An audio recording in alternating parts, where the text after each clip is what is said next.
हाय पिलामाने केमती अछंती। आशा करी समस्ते बहुत भलरे थिवे। आज आम गोटे निबंध पढ़ा बाल मुकुंद गुप्त लिखित बनाम लॉर्ड कर्जन। तो आरंभ करिया। माय लॉर्ड, लड़कपन में इस बूढ़े भंगड़ के बुलबुल का बड़ा चाप था। गांव में कितने ही शौकीन बुलबुलबाज थे। वह बुलबुलें पकड़ते थे, पालते थे और लड़ाते थे।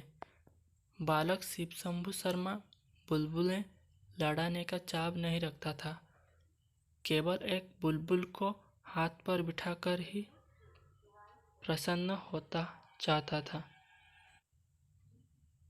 पर ब्राह्मण कुमार को बुलबुल कैसे मिले? पिता को यह भय कि बालक को बुलबुल दी तो वह मार देगा, हत्या होगी, अथवा उसके हाथ से बिल्ली छीन लेगी तो पाप होगा। बहुत अनुरोध से यदि पिता ने किसी मित्र की बुलबुल किसी दिन ला भी दी तो वह 1 घंटे से अधिक नहीं रखने पाती थी, वह भी पिता की निगरानी में। सराय के भटियारे बुलबुलें पकड़ा करते थे। गांव के लड़के उनसे 2-2, 3-3 पैसे में खरीद लाते थे। पर बालक शिव शंभु तो ऐसा नहीं कर सकता था। पिता की आज्ञा बिना वह बुलबुल कैसे लाभ और कहाँ रखे?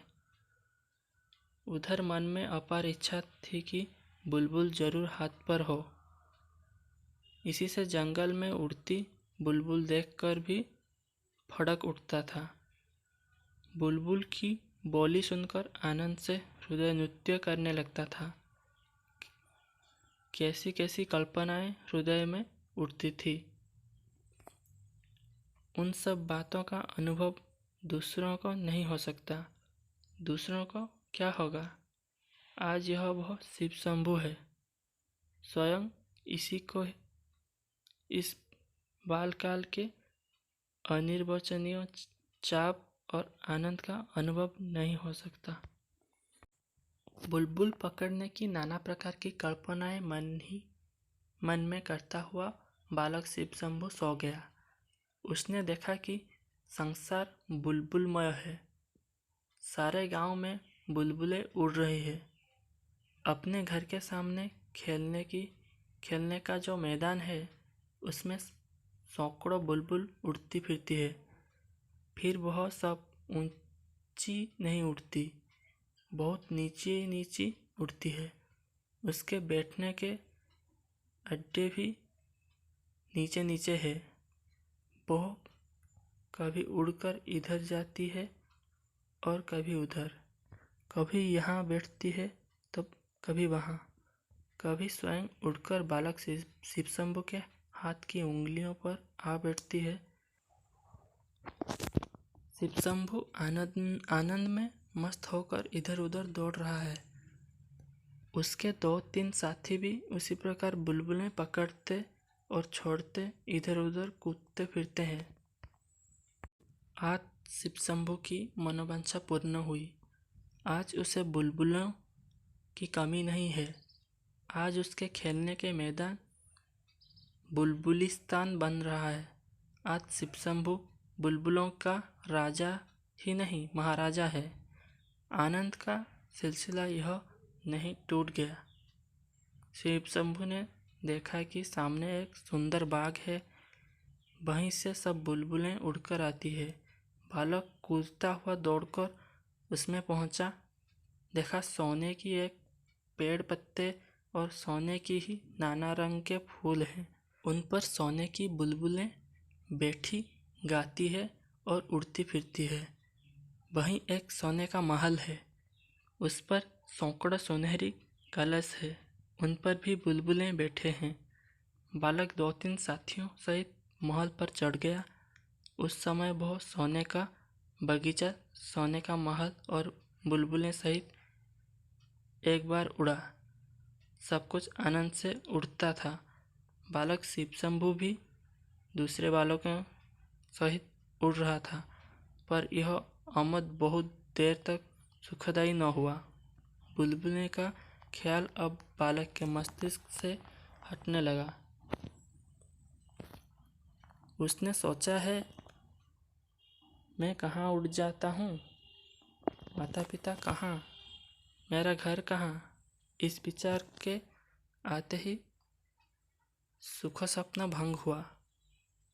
बालक कुलबुलाकर उठ बैठा, देखा और कुछ नहीं, अपने ही घर और अपने ही चारपाई है। मनोराज्य समाप्त हो गया। आपने माय लॉर्ड जब से भारतवर्ष में पधारे हैं, बुलबुलों के स्वप्न ही दिखाते हैं, या सचमुच कोई करने की योग्य काम भी किया है? खाली अपने ख्याल ही पूरा किया है, या यहाँ की प्रजा के लिए भी कुछ कर्तव्य पालन किया? एक बार यह बातें बड़ी धीरता से मन में विचारिए। आपकी भारत में स्थिति की अवधि के 5 वर्ष पूरे हो गए। अब यदि आप कुछ दिन रहेंगे तो सूद में मूलधन समाप्त हो चुका।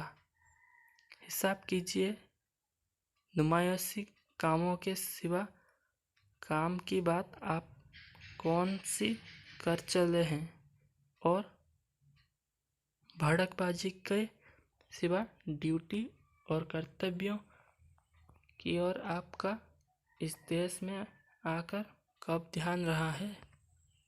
इस बार के बजट की वक्तृता ही आपके कर्तव्य काल की अंतिम वक्तृता थी। जरा उसे पढ़े तो जानिए, फिर उसमें आपकी 5 साल की किस अच्छी करतूत का वर्णन है। आप बारंबार अपने 2 अति तुमतराक से भरे कामों की वर्णन करते हैं, एक विक्टोरिया मेमोरियल हॉल और दूसरी दिल्ली दरबार। पर जरा विचारिए तो यह दोनों काम 100 हुए या ड्यूटी? विक्टोरिया मेमोरियल हॉल पेट भरे अमीरों के 1-2 बार देख आने की चीज होगा, उससे दरिद्रों का कुछ दुख घट जाएगा या भारतीय प्रजा की कुछ दशा उन्नति हो जाएगी, ऐसा तो आप भी न समझ सकते होंगे। अब दरबार की बात सुनिए कि क्या था। आपके ख्याल से वह बहुत बड़ी चीज था, पर भारतवासियों की दृष्टि में वह बुलबुलें की स्वप्न से बढ़कर कुछ नहीं था। जहाँ जहाँ से वह जुलूस के हाथी आए, वहीं वहीं सब लौट गए।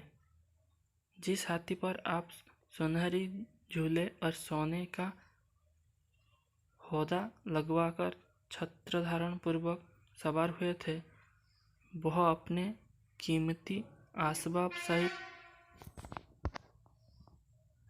जिस हाथी पर आप सुनहरी झूले और सोने का होदा लगवाकर छत्र धारण पूर्वक सवार हुए थे, वह अपने कीमती आसबाब सहित जिसका था उसके पास चला गया। आप भी जानते थे कि वह आपका नहीं, और दर्शक भी जानते थे कि आपका नहीं। दरबार में जिस सुनहरी सिंहासन पर विराजमान होकर आपने भारत के सब राजा महाराजाओं की सलामी ली थी, वह भी वहीं तक था, और आप स्वयं भलीभांति जानते हैं कि वह आपका न था। वह भी जहाँ से आया था वहीं चला गया। यह सब चीज़ें खाली नुमाइशी थी। भारतवर्ष में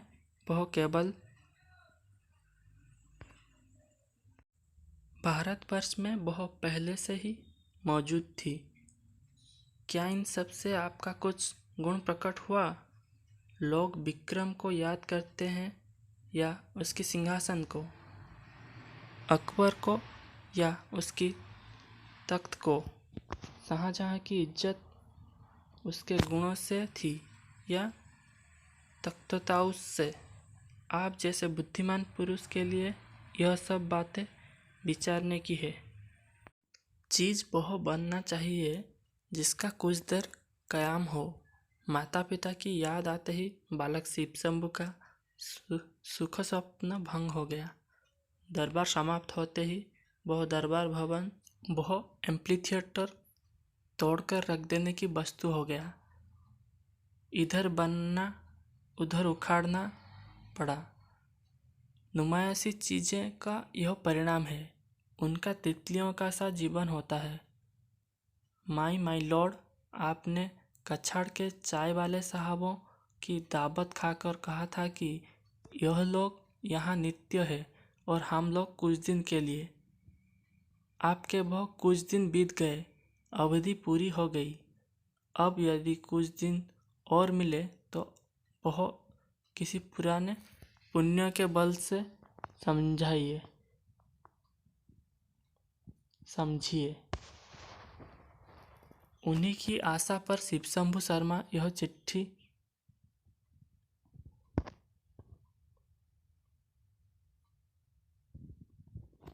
उन्हीं की आशा पर शिवशंभु शर्मा यह चिट्ठा आपके नाम भेज रहा है, जिससे इन मांगे दिनों में तो एक बार आपके अपने कर्तव्य ख्याल हो। जिस पद पर आप आरूढ़ हुए वह आपको मौरूसी नहीं, नदी नाप संयोग की भांति है।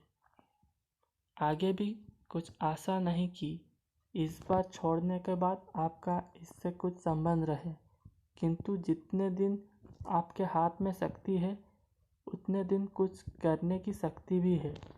जो कुछ आपने दिल्ली आदि में कर दिखाया उसमें आपका कुछ भी न था, पर बहुत सब कर दिखाने की शक्ति आप में थी। उसी प्रकार जाने से पहले इस देश के लिए कोई असली काम कर जाने की शक्ति आप में है। इस देश की प्रजा के हृदय में कोई स्मृति मंदिर बना जाने की शक्ति आप में है, पर यह सब तब हो सकता है कि वैसी स्मृति की कुछ कदर आपके हृदय में भी हो। स्मरण रहे, धातु की मूर्तियाँ के स्मृति चिन्ह से एक दिन किले के मैदान भर जाएगा। महारानी के स्मृति मंदिर मैदान की हवा रोकता था या न रोकता था, पर दूसरों के मूर्तियों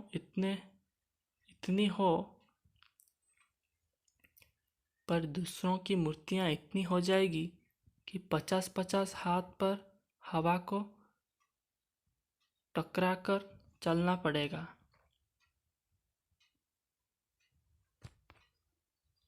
जिस देश में लॉर्ड लैंडसन का मूर्ति बना सकते हैं, जिस देश में लॉर्ड लैंडसन का मूर्ति बन सकता है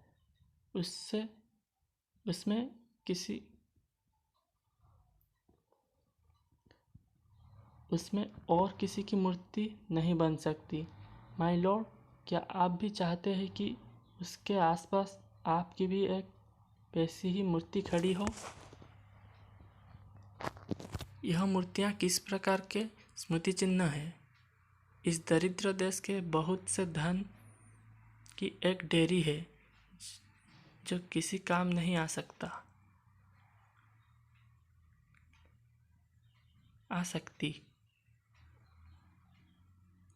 एक बार जाकर देखने से ही विदित होता है कि वह कुछ विशेष पक्षियों के कुछ देर विश्राम लेने के अड्डे से बढ़कर कुछ नहीं है। माय लॉर्ड, आपकी मूर्ति की वहाँ क्या शोभा होगी। आइए मूर्तियाँ दिखाओ। वह देखिए, एक मूर्ति है जो किले के मैदान में नहीं है, पर भारतवासियों के हृदय में बनी हुई है। पहचानिए, इस वीर पुरुष ने मैदान की मूर्ति से इस देश के करोड़ों गरीबों की हृदय में मूर्ति बनवाना अच्छा समझा। यह लॉर्ड रिपन की मूर्ति है। और देखिए, एक स्मृति मंदिर। यह आपके 50 लाख की संगमरमर वाले से अधिक मजबूत और सैकड़ों गुना कीमती है। यह स्वर्गीय विक्टोरिया महारानी का सन 1858 की घोषणा पत्र है। आपकी यादगार भी यहीं बन सकती है यदि इन दो यादगारों की आपके जी में कुछ इज्जत है। मतलब समाप्त हो गया, जो लिखना था वह लिखा गया। अब खुलासा बात यह है कि एक बार 100 और ड्यूटी का मुकाबला कीजिए। 100 को 100 ही समझिए और 100 ड्यूटी नहीं है माय लॉर्ड। आपके दिल्ली दरबार की याद कुछ दिन बाद इतने ही रह जाएगी जितनी शिव शंभू शर्मा के सिर में बालकपन से उस सुख स्वप्न की है। तो पिलामाने एटा थिला आमर निबंध पाल मुकुंद गुप्तर बनाम लॉर्ड कर्जन। तो ये आमर निबंध OSSTET PhD CBT एग्जाम पाई आम चैनल वीडियो मिल जाओ। तो वीडियो को लाइक और चैनल को सब्सक्राइब करंतु। अब आपण मानकर BHD OSSTET CBT एग्जाम दौथुवा पिलामानक सहित ए वीडियो को शेयर करंतु।